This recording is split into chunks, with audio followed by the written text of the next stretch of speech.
हमारे सहयोगी इस कार्यक्रम को सफल बनाने के लिए तन मन धन मनसा कर्मणा च वाचा सबसे लगे हुए हमारे कर्मचारी बंधु भगिनी और ये कार्यशाला सबसे सफल रूप में आगामी सत्र में आए, यहाँ के स्थान देवी देवताओं सबको नमन, अभिनंदन और शुभकामना की अपेक्षा। कार्यशाला एक अपने आप में बहुत ही बड़ा अर्थ लिए रहता है, क्योंकि ये कार्य से संबंधित है, इसलिए इसमें जितने भी पक्ष होते हैं वो कार्यों पे आधारित होते हैं। इसका मतलब आप समझ रहे होंगे, कार्यात्मक पक्ष इन 3 दिनों में ज़्यादा होगा, ज्ञानात्मक पक्ष थोड़ा कम होगा। तो मैं सीधे सीधे ये कहना चाहता हूँ कि कार्यशाला एक ऐसा व्यक्तिगत संपर्क है जो एक निश्चित आधार वर्ग में होता है। जैसे हम अभी आचार्य बैठे हैं, कर्मचारी बैठे हैं, और ये काम सामूहिक रूप से होता है, इसको नहीं करता है। और इस सामूहिक कार्य में कुछ रचनात्मकता छुपी हुई है। हम आगामी सत्र में कौन सा काम करेंगे, इसकी एक सोच रहती है। जैसे पिछले सत्र में एक सोच थी कि हमें अपने स्कूल में बच्चों की संख्या को बढ़ाना। अब स्कूल कोरोना की स्थिति से बाहर 90% बाहर आ चुका है। तो इस कार्यशाला में आगामी सत्र टेस्ट 24 में क्या क्या लक्ष्य होंगे उसका भी निर्धारण है। हम सब मिलकर सामूहिक रूप में करेंगे और वो इस विद्यालय के लिए सबसे अच्छा कौन कौन सा बात है उसको तय करें। और सभी लोग प्रायोगिक कार्य करें, प्रयोग और अपने विभाग के अनुरूप करें। तो इसके लिए कुछ उद्देश्य एम्स होने चाहिए। तो मैं इसके 3-4 एम्स पे चर्चा करता हूं और आशा करूंगा कि सब लोग जब योजना बनाएंगे इस कार्यशाला में तो इसका ध्यान अवश्य रखेंगे। सबसे पहला मैं इसमें रख रहा हूं सहयोग की भावना।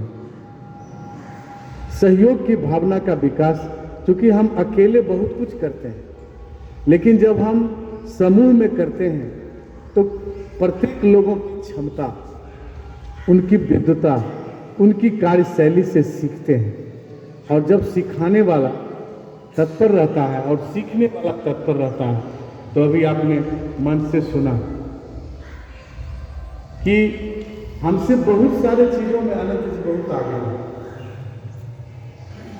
लेकिन एक सम्मान होता है। इन्होंने प्रबंधन सीखा, हमने इनसे ज्ञान सीखा, तकनीकी का। इन्होंने आदर देना सीखा और मैंने इनका भी सम्मान करना सीखा। ये परंपरा। गुरु परशुराम भी लड़ना चाहते थे अपने शिष्य से, वो जानते थे कि इस पितामह हरा था, लेकिन ये अपनी हिंदू परंपरा, सहयोग करना, अपने ज्ञान का दान करना, सिखाना और मानवता के लिए आगे बढ़ जाना। सहयोग की भावना इस कार्यशाला में दिखे, इस सत्र में दिखे। दूसरा, सृजनात्मकता का विकास करना। पुस्तकों में लिखी हुई, पाठ्यों में लिखी हुई जो बातें होती हैं वो कल्पना पे आधारित है, लेकिन जब प्रयोग परिस्थितियों के साथ जब हम लड़ते हैं, जूझते हैं, तो एक अलग ज्ञान प्राप्त होता है, अनुभव का ज्ञान। तो उस अनुभव का आदान प्रदान करते हैं।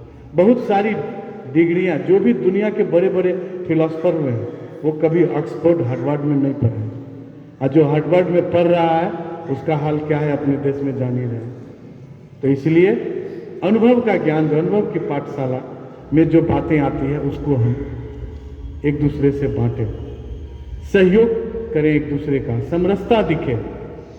और अपने बीच बहुत सारे अनुभवी शिक्षक हैं, विषयों के ज्ञाता हैं, उनसे नवीनतम शैक्षिक तकनीक जो होती है उसका हम लोग ग्रहण करें, उससे सीखें, उनके साथ मिल के बैठें और बताएं, तो क्या होगा कि जो नवीन सामग्रियां उनके दिमाग में चल रही हैं या वो व्यवस्थित रखे हैं वो आपको दे सकें। एक दूसरी बात भी संघ के लोग हमेशा कहते हैं, संघ की जब बौद्धिक में जाएंगे तो उसमें एक दो बातें बहुत प्रबल रूप से लोग कहते हैं। वो बात है, सब लोग जानते हैं, सिर्फ करने में थोड़ा सा आलस हो जाए। वो कहते हैं कि कार्यकर्ता का विकास करें। वो विभाग प्रमुख, विभाग प्रचारक, प्रांत प्रचारक का निर्माण नहीं करना चाहिए। वो कहते हैं कार्यकर्ता का विकास। विद्या भारती भी उन्हीं के विचारों से ओतप्रोत, हमें भी कार्यकर्ता बनाना है और हम एक सहयोगी बना के रखें कि आज हम नहीं है तो वो करेंगे। तो अगर ये कार्यशाला में सभी विभाग के लोग जिन जिन को दायित्व मिला है वो अपने सहयोगी को अपने जैसा दक्ष बना के रखें, तो शायद वो जब कभी अपने काम अवकाश या कहीं जाते हैं तो क्या होगा कि वो काम उनका रुकेगा नहीं, क्योंकि काम रुक जाएगा तो विद्यालय रुक जाएगा। इसलिए जिस प्रकार समय चलता है उसी तरह काम भी चलता है। ये हम कोरोना काल से सीख चुके हैं, समय कभी नहीं रुकता और काम कभी नहीं रुकता। तो कार्यशाला में इस तरह की बातें हैं। दूसरा है कि आप शिक्षक हैं, आप आचार्य हैं, आपको नई परिस्थितियों में नई समस्या, जो पुरानी समस्या थी वो समस्याएं आप आसानी से उसका निराकरण कर देते थे, लेकिन अब परिस्थितियां नई हैं। तो नई परिस्थितियों में किसी भी प्रकार के समस्या के निराकरण के लिए समूह में बैठ करके एक दूसरे से मिल करके समाधान खोजना और आगे बढ़ जाना, ये कार्यशाला का ये भी एक लक्ष्य है कि हम सहयोग से एक दूसरे का काम करें। अभी आप देख रहे हैं कि अपने विद्यालय माने अपने संगठन जैसा विद्यालय सरस्वती विद्या मंदिर, इसमें देख रहे हैं कि अन्य विद्यालयों से थोड़ा अलग इस सत्र में काम किया है। सारे विद्यालय सिर्फ कैरिकुलम पूरा कर रहे थे, सिलेबस पूरा कर रहे थे, टीचिंग लर्निंग प्रोसेस में थे, लेकिन विद्या भारती के विद्यालयों में राष्ट्रीय शिक्षा नीति की बात चल रही है।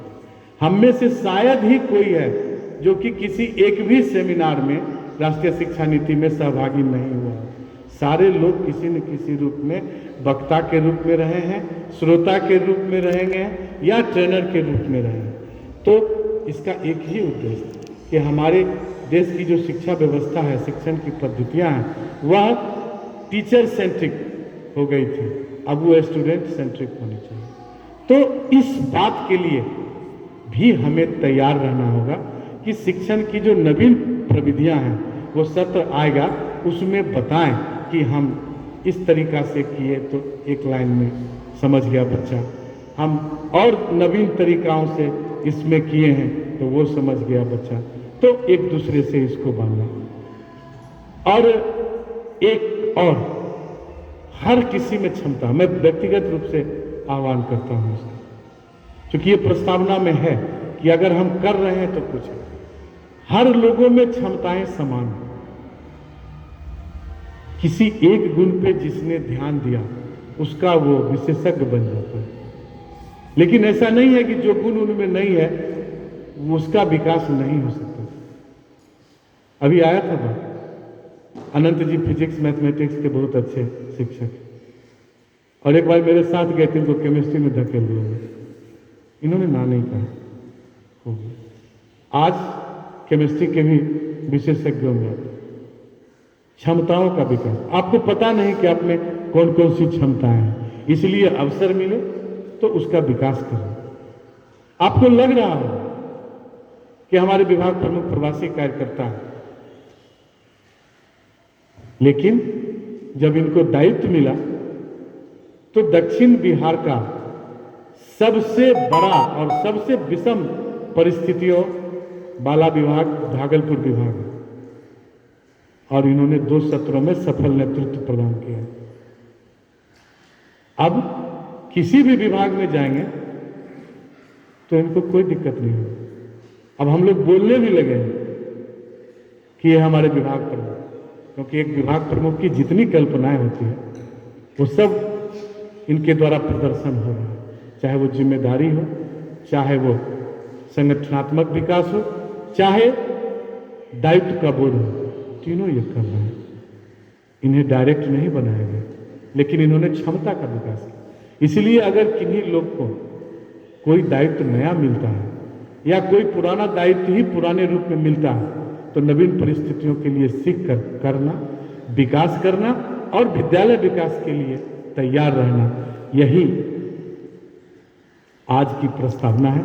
और मुझे पूरा विश्वास है कि मेरे पीछे और मेरे साथ कदम से कदम मिलाकर जो लोग चल रहे हैं वो मेरा सहयोग करेंगे, और जिसके कारण विद्यालय का सहयोग करेंगे और विद्यालय का विकास होगा। आप इस कल्पना में भी देखे हुए कि 2 लाइन लिखा होगा, ये कार्यशाला को ही समर्पित है। मैं इस पंक्ति को दोहराता हूँ और अपनी बातों को विराम देता हूँ। योजनाएं, कल्पनाएं और प्रयत्न प्रगति के सोपान, कर्म पथ पर अथक पथिक तुम, आज मत लेना विश्राम, कभी मत लेना विश्राम, क्योंकि विश्राम तो तय है, विश्राम तो ईश्वर ने तय कर रखा है। हम कर्म के लिए आए हैं, योजना के लिए आए हैं, नवीन परिस्थितियों में नए नए तरह से आने वाली समस्याओं का निराकरण करेंगे। आज प्रस्तावना में जो मैंने मेरे विचार, मेरे सब जो मेरे मन में थे, मैंने आपके सामने रखा। आशा विश्वास यही है कि आप इस सत्र को एक क्रांतिकारी सत्र, बदलाव से भरा हुआ, समर्पण से भरा सत्र होगा अपने विद्यालय के लिए। धन्यवाद।